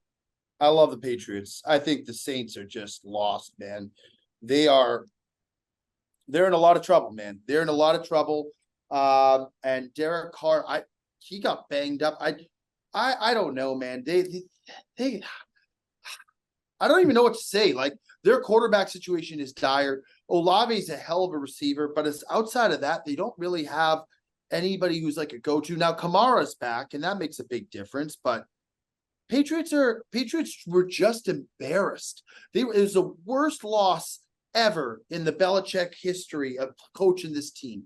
If you don't think that he's going to have them playing hard at home this week against a very mediocre Saints team, I like the Patriots a lot here. It was 1.5. Yeah. I like the Patriots a lot. All right, Mikey. I like the Saints.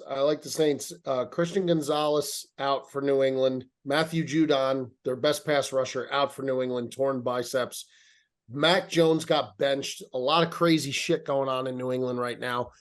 The Saints were my sleeper team to win that division, and I'm going to stick with the Saints. And a sleeper pick for me in the division. I'm going to stick with the Saints. I'm going to ride it out with the Saints and see what happens this week. They lose this week to that team, then I got to reconfigure. But I'm taking the Saints. Okay, I'm going to go with the Saints as well. I think Patriots look broken right now, man. All right, let's start jumping around here, and then we'll do a rapid round for some of the games that we missed. But let's jump to some of the better games of the week. We got the Ravens in Pittsburgh.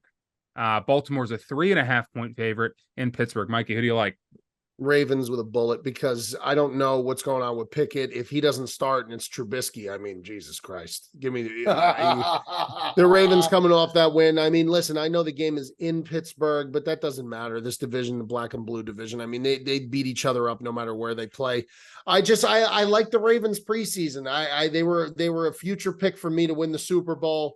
They're just they can't get it right because of all the injuries. Every single year they get killed, but I'm going to ride the Ravens out, man. I have to. I picked them. I got to ride them out. Give me the Ravens. Joseph? Ravens. Easy Ravens? as that. Yeah, man. Pittsburgh's offense is broken. It's bad.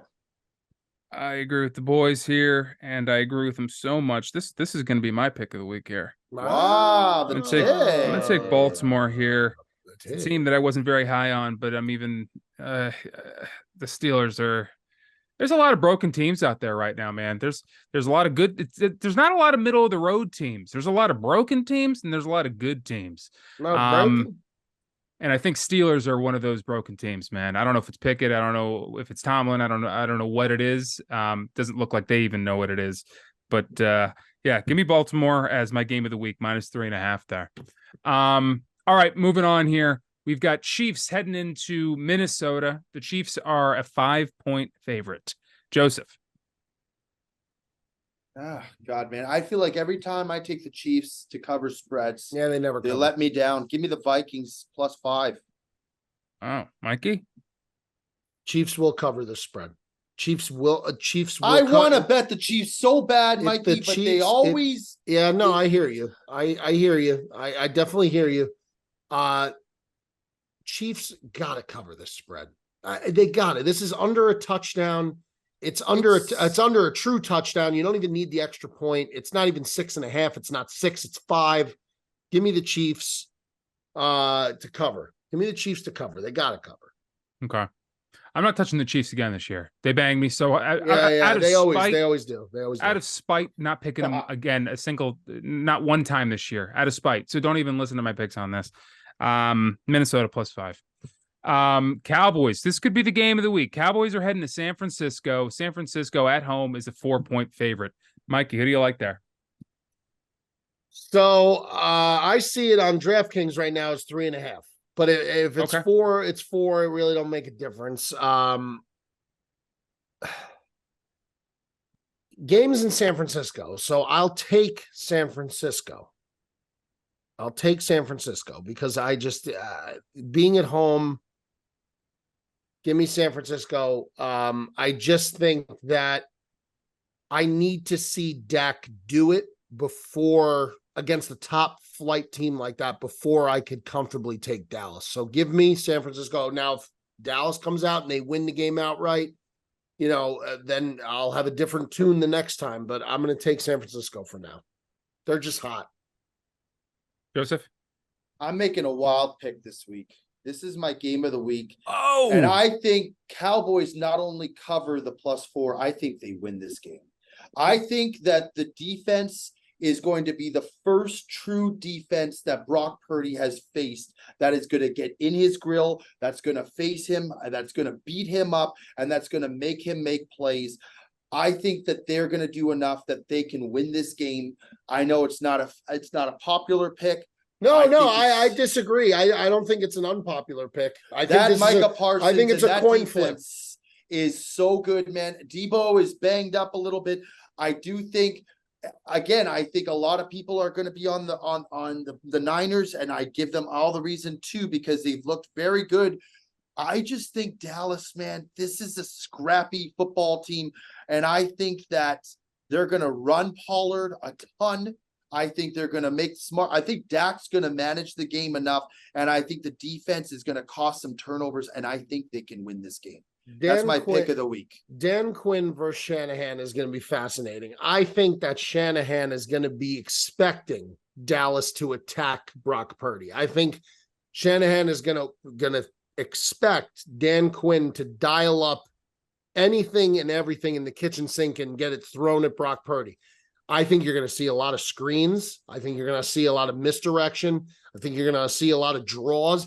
Anything that will delay and slow down that rush and try and catch Dallas on the rush selling out. That's what I think you'll see out of San Francisco. Is it going to work? I don't know. It's going to be a great game. I can't wait for that. That's a 4:00 start, right? Ticker 4:30. No, it's a 5:30. That's the Sunday night game. That's the night game. It's the prime time game. Wow, this is going to be exciting. Unbelievable. It's going to be awesome. Wow, it's going to be good. awesome. Good. It's going to be great. Not to take Perez's word, but good for us. Good for us. I will say this is the Good week for we us. finally do find out is what's his name? Is Brock Purdy really what he's made himself? You know what, Joe? And you see, I think the opposite narrative. I think this is where we find out what is Dak Prescott made of. Prime time on the road, you embarrass we know what he's yourself in made the of, playoffs. Well, then if that's true, Tick, then you got to be picking San Francisco if that's the way you feel. Tick, what do you like this game? No, actually, but not because of Dak Prescott. I think this Dallas defense, even without Diggs, they are tremendous. And I think, as Joe said, I think they're going to really test Brock Purdy. And I hate to say it, he's on my fantasy team. I need him to perform well. I'll tell you what I like in this game, and this may be my play of the week. Give me under 45 is the total in this game. Give me the under on 45 in this game is my pick of the week. Especially now it's the night game. I think you're going to see a little bit of a chess match in the beginning between Quinn and Shanahan. Give me the under of 45 in Dallas. San Francisco is my pick of the week. Wow. Okay. Yeah, I'm taking Dallas +4. I just it's not about Dak, it's about the defense. So is Joe taking them? Joe is taking the money line. Is that correct? I'm going to take them +4 as my game of the week. But I said not only do I think that, I think if you're willing to go Dallas, I would go money line as well. I think they're going to win this game. Okay. But the +4 to me seems like that's the play of the week for me. I like it so much that I would almost say I think Dallas can win this game outright. Okay, great. All right, let's start doing a little bit of a rapid round here just so we can get to who's a problem and some questions and get the hell out of here. I think this one's already been like almost an hour and a half here. Almost 2 hours already, dude. Jesus Christ. We're gonna have to start doing 2 episodes. 1 episode just for the previous week. Yeah. But you know what? We have a tough enough time just getting one out, so I don't want to make it promises. But in a perfect world, I think that would be right. That would People be are just. loving it. By the way, the ratings on the last one were through the roof. It was one of our best episodes that we've had to date. There we go. And I think I watched that one back, and I think I picked just about every single one wrong.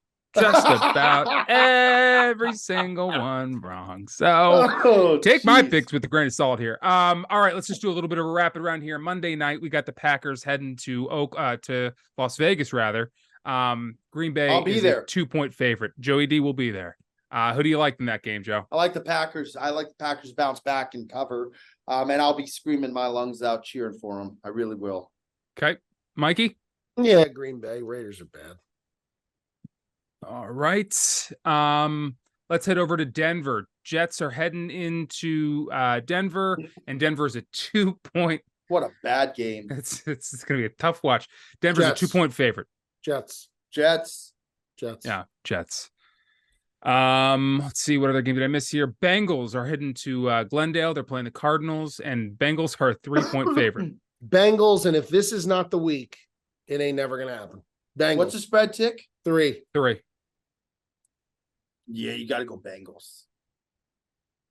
Boy, oh boy. I think I'm going to go Cardinals. I'm going to go Arizona. It's not a bad play. Tell you what, do I think they're going anywhere? No, but am I starting to come around and like this Dobbs guy? Sure am. Yeah. Sure am. Hollywood Brown. I mean, the Bengals just can't move the football, man. They just can't. As long as you target Mixon. Their defense stinks. Yeah, and you know what? Their offense stinks right now. Their offense stinks. And they've got a guy who's always open, apparently. Jamar Chase is always open, just can't find him. Just ask him. Just ask him, exactly. Panthers are heading to Detroit. No, we already did that one. We did that. One. Let's see. Did we miss any other ones? I think we hit them all. I think we hit them all because we got 4 teams on buys. All right, Mikey. Do you want to talk college? Do you want to skip it? What do you want to do here? I know you're getting we can't get into college now. We're an hour and 45 in. Okay. Do you want to just do who's a problem and a couple questions, or what do you want to do here? Yeah, let's do that. Yep. All right. Mikey, who's your problem this week? My problem this week, I would have to say, is let's see here.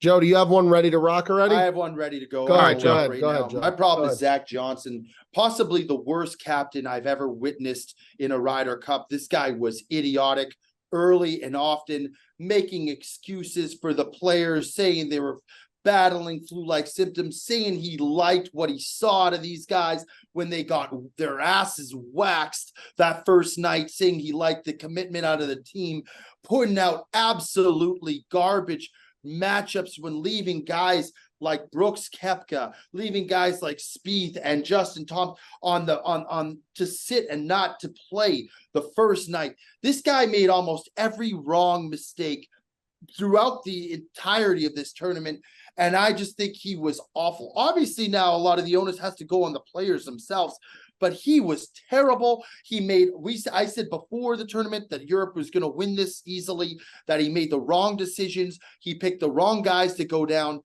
And you know what? He proved me right. He was an awful, awful captain. And to be quite honest, I hope he never gets an opportunity to be in that spotlight again. He was a big problem, an absolute disgrace. Europe got fucking just dominated us, and it's an embarrassment, and it's really disappointing. And, it just leaves a bad taste in my mouth watching these Europeans celebrate on the bus, singing, Europe's on fire, United States is scared.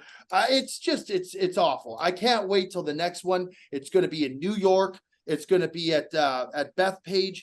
It's going to be great. And you know what? Hopefully we have a better captain who can help right this ship in the right direction, and we wax their ass and we take back what's rightfully ours, which is the Ryder Cup. And that's my spiel done. All right, Mikey, you got one? Yeah, I got one. My problem of the week this week is Canelo Alvarez. And Canelo Alvarez, he fought some guy on Saturday night. Just boxing, the sport of boxing in general, man. Like, just to watch a sport that, as growing up as a kid in the 80s and the 90s, the late 80s and the early 90s, like the fighters I saw and who used to growing up with those fights, to just see what this sport's become. Like, that was an exhibition bout on Saturday, and they tout it like, and there's no wonder they're behind the UFC. So maybe it's more boxing in general, but Canelo Alvarez agreeing to fight this guy is just an embarrassment, bro. It's an embarrassment. Just I didn't the even watch sport is in such dire straits. Yeah, I mean, I only watched a little bit of it, but even still, just an embarrassment. Boxing, you got to do better. Got to do better. Resurrect the sport, man. Such a great sport. Well, you like Tyson Fury. Love Tyson Fury. A lot of fun. Tyson Fury. Gypsy King. The best. All right. My my real problem this week was the Jets thing that little spiel I went on earlier. Jets fans, fucking fireman Ed, sick of that. Bad calls on both sides of the ball. But I already blew that load. I had a lot of problems this week. I was also going to go into possibly two of the all-time worst coaches ever to do it. Both didn't want to win. It's tough to watch. It's tough to watch guys just try to throw games away, go for it on fourth down. It just makes no fucking sense. Throw the numbers out at that point. Just get a feel of the game. Just watch it. A touchdown. But just for the sake of just speed here, let's just get to the questions. I'll make my problem. I'll just simply say this: Jimmy Butler, his hair. That's my problem. What is that? That's my problem. That's a was joke. a mess. That's flock of seagulls. Hey, you know what? It's a bad joke. It's a problematic joke. It's a problematic joke. It is a problematic joke. All right. That's who's a problem. Let's move on to a few of these questions. We'll just do two here. This is a good question. This is actually a really good question here. Jared Durkin asks, best advice for starting 0-4 in fantasy. I guess, just what do you do next once you start 0-4? How do you reevaluate? It depends on your league, right? It's some leagues, if you finish last, you get the first pick overall the next year. What we do in my one league and not in the Brilliantly Dumb League is you can actually trade players for future draft picks. So you could actually build up on your future the following season, get a bunch of picks and trade players that, are sitting on your team that are really not doing anything. But if you're trying to make a bounce back and trying to do something, you got to make a trade. If it ain't working, you got to sell somebody on your team. You got to mix it up. You got to try to trade somebody, get some new fresh faces in there. That would be my number one recommendation. You're 0-4, make a trade, put some guys on the block, do something, try to manage. And if it still doesn't work, then, well, at least you could say you went in there, you did something. But sitting on a roster that's 0-4, keep losing and watching yourself lose every week, that's not the formula to be successful. Mikey? Yeah, I would agree on you got to try and concoct some kind of a trade. And even if you think that you're overpaying your 0-4, so you really don't have a choice. I would try and target like some surefire studs and overpay for them and overpay and see if you could do some nifty work on the waiver wire to try and supplement the give ups that you're sending over in the trade. But you got to try and get somebody who's, target somebody in the league who has a really good record and has, a couple studs that, if you gave up enough that they would be willing to part with one and start there and see what happens. Yeah, I'm not normally a trade guy. I think if everyone in the league knows what they're doing, you're always going to get banged. You're always going to get a guy trying to tell you how good James Cook is. I know. I'm saying that I'm now trying to tell you how good James Cook is. What I'm saying is Ticket just sent a message to the league. No, I know. My whole team's available. I'm not done. So I'm saying I'm in a similar position. I don't like the trades. You always get railroaded by everyone else in the league. They always want to just pick you apart like you're some sort of animal out in the desert. Just the buzzards come and pick you apart, man. You're just a fucking carcass, and everyone knows that you have no leverage. But if you're in a league with dogs, if you're in a league with fucking dogs and you can't make it work on the waiver wire, if you can't find anybody, free agency is desolate. You gotta make a trade, man. You gotta try something, because even though you want to keep Justin Jefferson, even though you want to keep guys like Bijan Robinson, you ain't winning with them. That's a good point. If you have one of those like super studs and you're 0-4 and you got like a Jefferson or an AJ Brown, you get 2-3 players back. Yeah, just you gotta bite the bullet on that. You sure do. All right, next question comes from Parker Anderson. This one's for Mikey V. Mikey V, when Eberflus is inevitably fired, who would you? Feels like we have this conversation every few years. Who would you like your next coach to be, Mikey? Yeah. Man, I'm really not there yet. Maybe the OC for the Texans, maybe the OC from the Lions. But I really haven't looked at candidates thoroughly yet. I don't know. I don't know. Either of those two guys. I like the OC from Detroit. So if they could maybe land the OC from Detroit, I would like that. Josh McDaniels will be available soon if you want him. All right, that was a quick one. We'll do one more and then we'll get out of here. Chase Graham wants to know who's the biggest surprise, good or bad, from the NFL so far. Which team is the biggest surprise? Joey D? I'd say that I was going to say the Detroit Lions, but a lot of people had them being successful going into the year. So I would say it's a very good question. Good or bad? Good or bad? Yeah, absolutely. I would say the Bengals have been the most disappointing Sure. team. Sure. I think we did the first football episode. We were picking our division winners. We all had the Bengals winning that division, and I think we all had the Bengals, if not winning that division. I think you had them as a wild card, but going deep into the playoffs, Mikey. They've been awful. They've been really, really disappointing. It's sad to see because Joe Burrow has so much potential. He looks just. They really downplayed the injury, so I didn't think much of it coming into it, but they look bad. They look really, really bad. The other team that I would say that's been brutally disappointing, but I can't say I'm surprised, is the Minnesota Vikings. The Vikings look lost. And I know they won this last week against the Panthers. They look lost. Surprising team. Let me think about that. I will pan over to Mikey and see what he has. You just gave two. But I'm saying like on a team that's better than I anticipated. Good. Gotcha. I don't really have one right now. I don't. Surprisingly bad is the Bengals, and surprisingly good is the Houston Texans. I mean, the Houston Texans.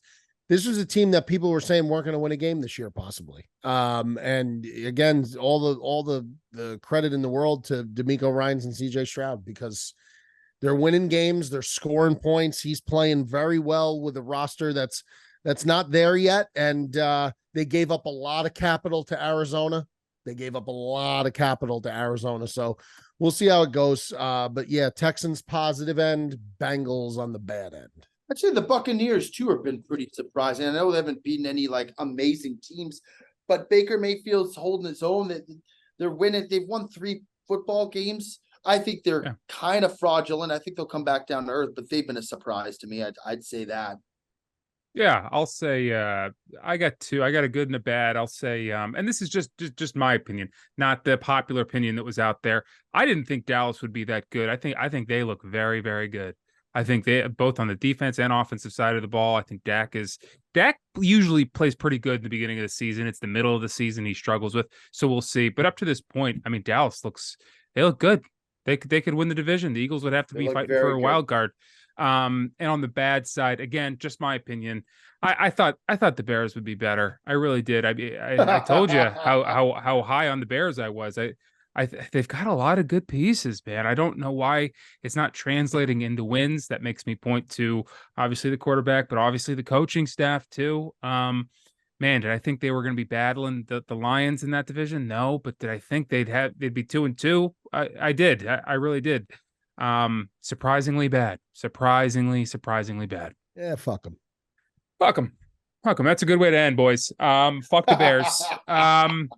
All right, that's another good episode there. That's we're pushing 2 hours there. Wow, we'll have to figure out. I mean, it's fun. If we did these in the morning, this would be a lot of fun. It's just that we're doing this at night. I could keep going for another hour. In the daytime, it'd be great. It would be great, but we're all busy, and we'll work out a different strategy to tackle college and pros. But I think we did a lot there, and I think it was fun, and I think we touched almost all these games here for next week and last week. All right, that's another edition of The Sportsman. That is Mikey V up there. That's Joey D below. I'm the Big Ticket, and we will see you folks next week. Make sure you like, comment, subscribe, Instagram, and YouTube.